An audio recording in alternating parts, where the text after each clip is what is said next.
Hey guys, how's it going? Hope you're all keeping well. Welcome back to my channel. If you're new to the channel, welcome. Anyway, the Royal Rumble has come and passed, and if I just do this little follow-up video to react to some of the matches and the events that went on. Apologies for not doing a prediction video. I know I usually put up a a preview and prediction for the Royal Rumble of like the matches and thing. I completely went over my head. I completely forgot about it. It's only whenever like I think it was like a few hours before the event started, I was like, oh shit, I've completely forgot about the flipping a prediction for the thing. But it wouldn't matter anyway, because none of my predictions came true. Like I had thought, that Bianca Belair was going to return to win the Rumble. She didn't show up. I thought that Gunther was going to lose to AJ and then go on to win the Rumble. That didn't happen. Neither of them happened. But anyway, let me just go through the event, just to go through the results, I think. So obviously we had the Women's Rumble start off the event. Very good. Obviously there was a lot of talk about the stadium and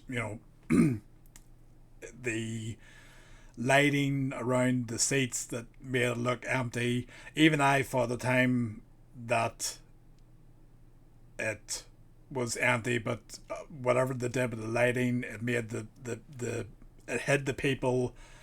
Because all you could see was these bloody white lights in every sort of seat. But whenever halfway through was the Women's Rumble match, or towards the end, they sort of turned those lights off and you could see the crowd. But overall, the reception wasn't the best for the Women's Rumble. Look, they're in Saudi, and obviously the women have to cover up. They're wearing the bodysuits, so it is what it is. Will it be the same at WrestleMania next year in Saudi? We don't know, but I thought the match was very good. Had a lot of NXT stars in it. Jesse Jane, Kalani Jordan, and Sol Ruka, and Lola Vice. Thought they had a good thing. Brie Bella made her return. I was happy that more of the focus was on the current stars, and like sort of like NXT. Sometimes obviously it is nice obviously to see the likes of Tori Wilson or Trish Stratus, Ivory, or Molly Holly show up. But I think now we're sort of moving past that of bringing back sort of past stars or legends for a quick pop. Obviously Brie made a return, which is great, and hopefully that isn't just a one-off, because I think she got one of the biggest pops from the crowd. Obviously they were doing the Daniel Bryan yes chant, but there was still a very loud pop whenever she came out. And Liv Morgan obviously won the match. Great moment for her. Absolutely loved her winning that. And I think there was clips online you could see afterwards as she got towards the top of the entrance ramp. She sort of broke down, crying. A lot of emotion, and it was a great moment to see her win, because I've seen her from she joined NXT all the way up to she was on Raw with like the Rad Squad, and then obviously they two of them left and she was left alone, and then it was just sort of trying to rebuild her career from there. She had the segments, not the segments, the vignettes of Watch Me, where she was like in a bathtub, or she was something else, and I was like trying to figure out what direction her career was going. And ever since she joined the Judgment Day, her career's just been getting bigger and bigger. She is in a way sort of the de facto leader of the Judgment Day, and obviously aligning with Raquel, and win the tag titles. Now she's in a sort of alignment with Roxanne, and we'll see where that goes. A lot of people are thinking that maybe Liv's going to turn face and lead the Judgment Day. I'm hoping not, but for now, like obviously at some point, yes, you want to freshen it up and go a different direction, but at the moment I think she is doing great as that sort of heel character. She's sort of like she's teasing people, or she always has that like sort of sinister grin on her face. So well, hopefully we'll see what happens with her. I assume she is staying on Raw to compete for the world title, although I know Raquel is fighting for that on Raw, so whatever happens there, could be looking at a scenario where it's Liv versus Raquel if Raquel wins it, or something else. I mean, could be possibly pushing forward now and having her lead the Judgment Day? Does she go to SmackDown and challenge Jade for the WWE title? I don't know. We'll have to see. But anyway, well done to Liv on that. Next, we had the AJ Gunther match. First off, very great match. Absolutely, that's probably best match of the night, and brilliant back and forward. I said this on Twitter, or X, whatever you want to call it. I said this on Twitter before the match started. Honestly, can't call this match because only AJ himself knows when he wants to call it a day. When and where. It's easy to say, well, it's only the start of the year. He wouldn't be thinking now, but it's not like, it's not like Cena, structuring out and saying, all right, I'm going to have this whole gear and I'm going to go on this, tour and these things. As it was pointed out on social media, AJ has been sort of on this sort of journey with, brilliant matches, the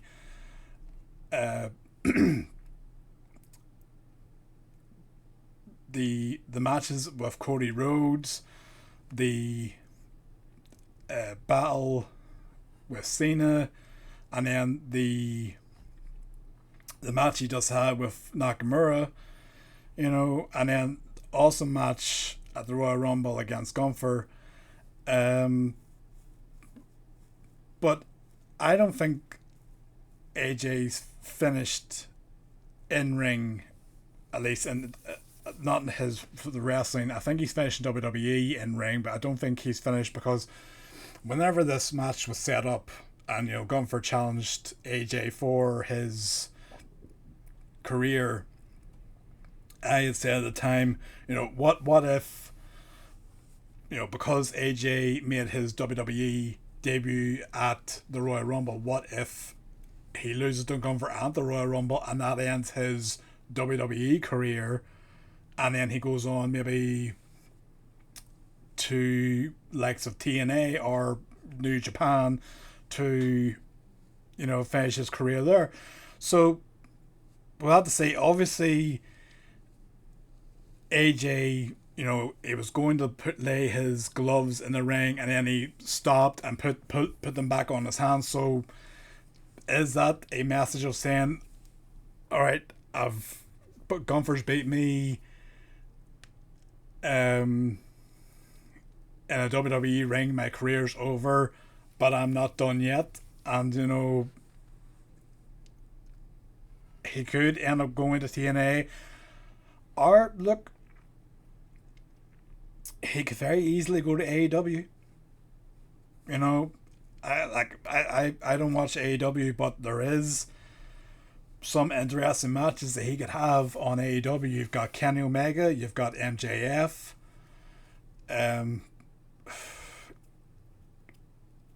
You know, I know.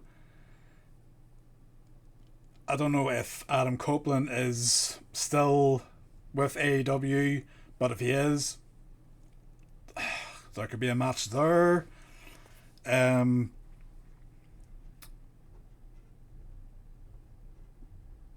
trying to think of other people in AEW that'd be an interesting matchup for AJ.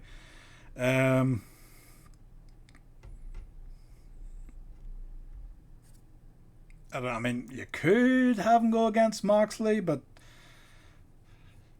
I don't know.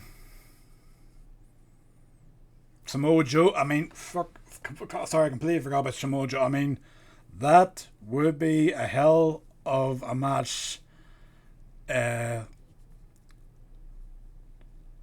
Heading towards the end of AJ's career, AJ Styles versus Samoa Joe one last time. That could be interesting. I know, but like I said, very good match, and I guess we'll find out on Raw or SmackDown what happens next for AJ. I mean, whether he does, does he come out and announce that no, this is it? I'm done. I'm hanging up the gloves. I mean, I don't know. We'll see. But next match was the WWE title match. I wasn't expecting a big thing to happen here. Obviously, yes, Sami Zayn had the crowd with him in Saudi, and they were building up as that Sami's never lost a match in Saudi Arabia. But I wasn't expecting Drew to lose this one. If anything, I was expecting Sami maybe to win by disqualification. I wasn't expecting Drew to lose the title after just winning it. But it was a good match, and at times you did think that Sami was going to win, but then Drew just hit him at the end with the Claymores, got the win. I suppose Sami Zayn is still chasing this dream of winning the WWE World title. I assume the question is, if not now, when?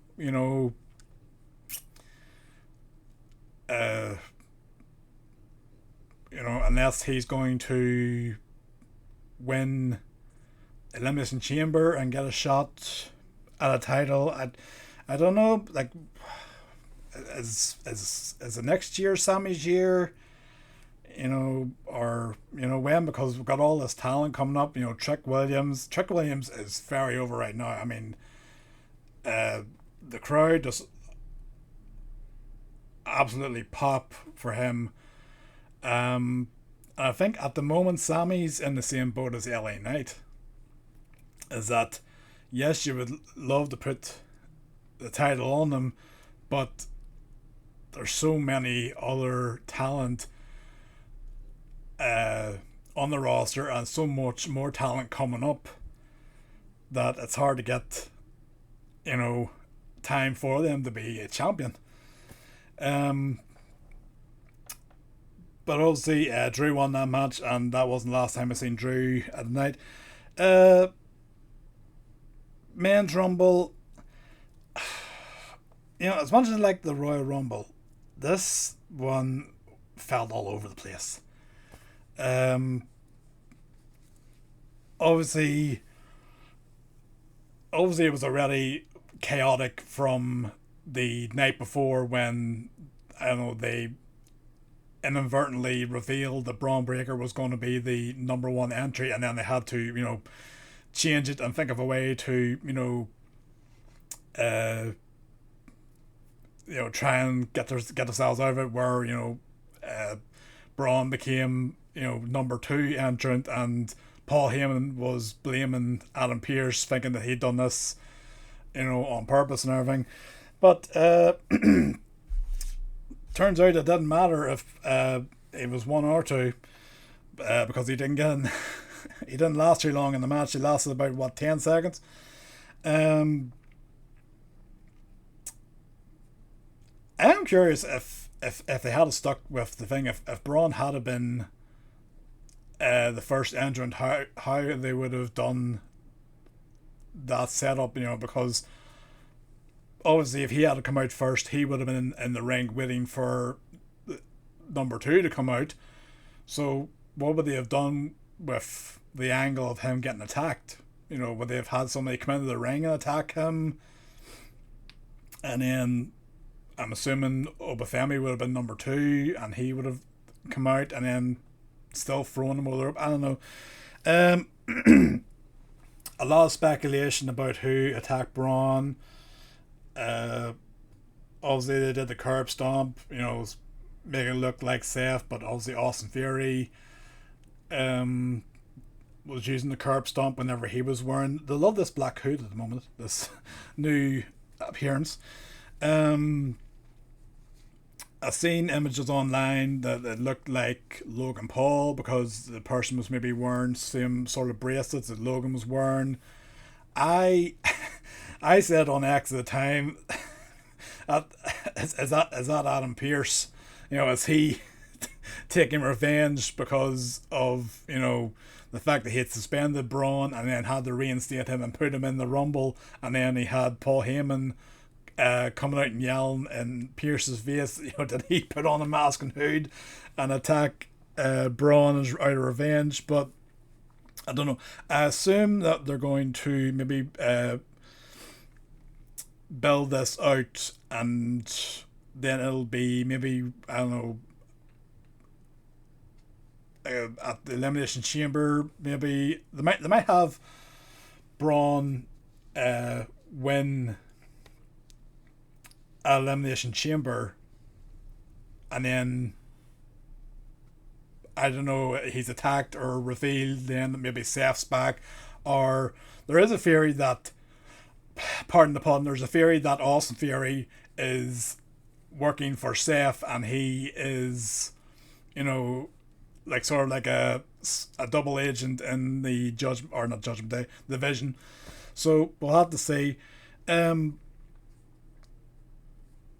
have seen, apparently, obviously nothing set in stone. Apparently at the moment the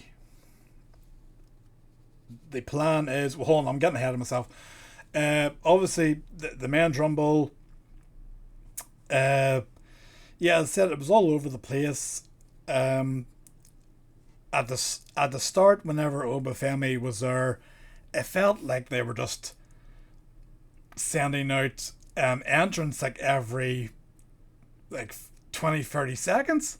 It was like, I know they're trying to build up the character, but like, you fly all the way to Saudi, and all you get is about, like, you last in the Rumble about less than a minute, because Rusev was out there, and he got chucked out very quickly.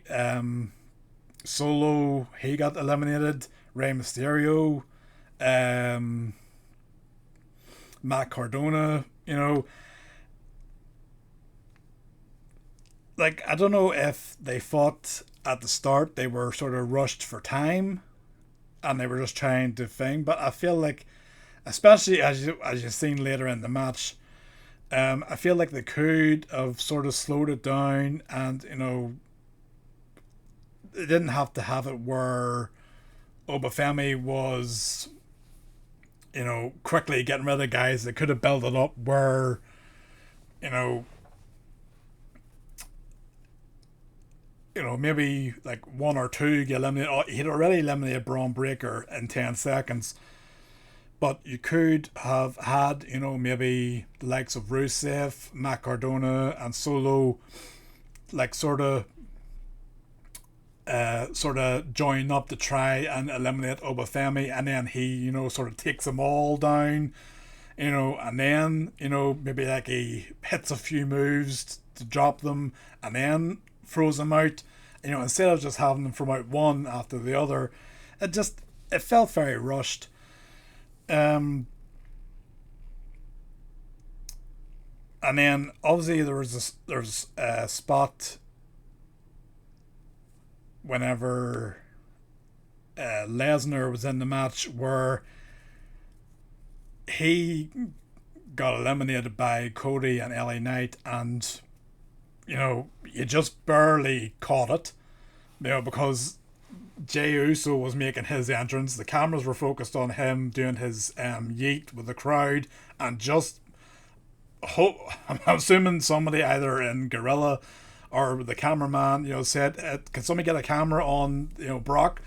And just at that moment, cut back just as he was going over the ropes, and it just felt very, it felt, just not very well sort of produced. Like Brock Lesnar getting eliminated from Royal Rumble, half the crowd probably missed it because they were focused on Jey. It felt like it should have been a better spot in the Rumble. I've seen people weren't happy that he no-sold Ilya's chops. He just sort of laughed at Ilya and then threw him over the ropes. That's Brock Lesnar. At the end of the day, you get what you ask for. When you ask Brock to be in the thing, you're not nobody's gonna tell Brock, go out there and do this or do that. Brock's gonna do what Brock's gonna do.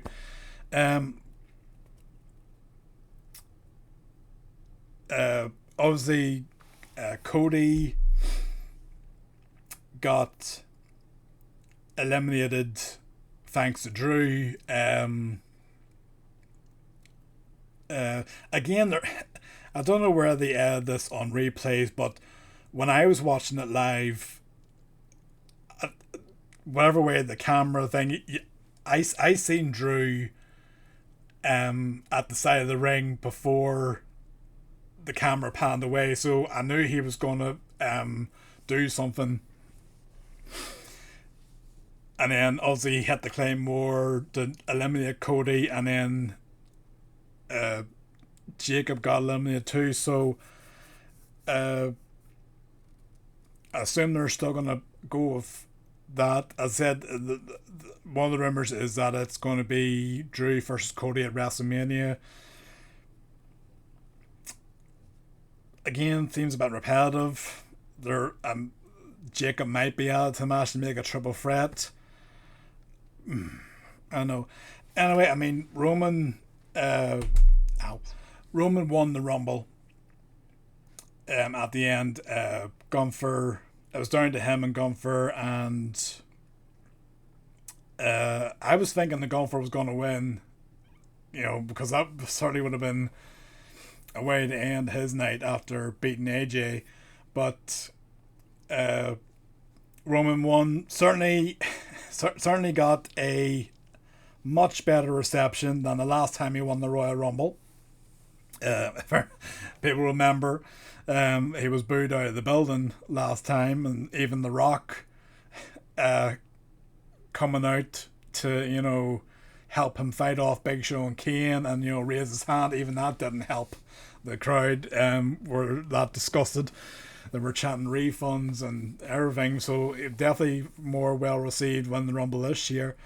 But yeah, like I said, apparently the plan is for him to challenge Punk at WrestleMania.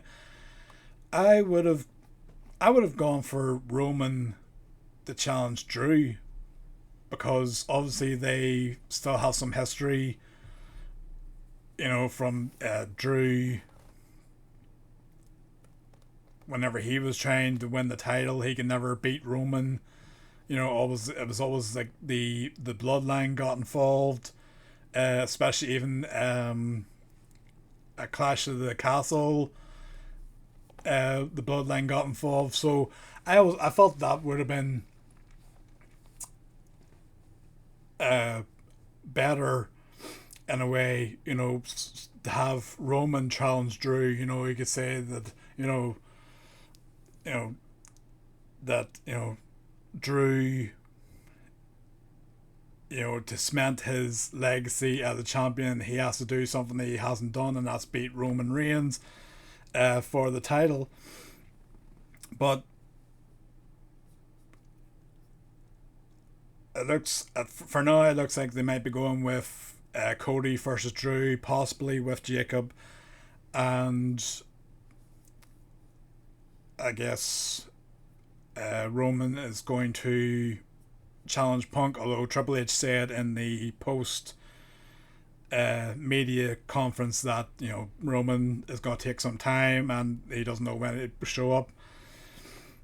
I don't know, we'll see. I mean, they could throw a complete spanner in the work and have The Rock show up and win the title at Elimination Chamber, and then Roman challenges The Rock at WrestleMania, because they never got that match at WrestleMania, Roman versus Rock, because they had the scramble and go back to Cody. So they could try something here where The Rock uses his authority to return as the final boss and book himself a title match, win the title, and then Roman decides to face The Rock, the OTC versus the final boss at WrestleMania in Vegas. I don't know. Anyway, I guess we will find out more as the weeks go on. Obviously, with Raw, we'll find out more. But anyway, let me know your thoughts in the comments about Royal Rumble. What did you think of the matches, and what did you think of the results? Are you happy with the results? And obviously, what are your thoughts on AJ Styles? Are you happy with... Well, I wouldn't say are you happy with AJ losing and retiring, but if that was his final match, what do you think of it as his final match? And if not, where do you think he's going to go next? Do you think he is going to compete in TNA, or maybe New Japan, or could we see the phenomenal one in AEW? Tony's got the money. He can make it happen. I don't know. You never know. Anyway, let me know your thoughts. Drop a like on the video and subscribe to the channel. I'd be very much appreciated. And I shall see you again. Take care. All the best.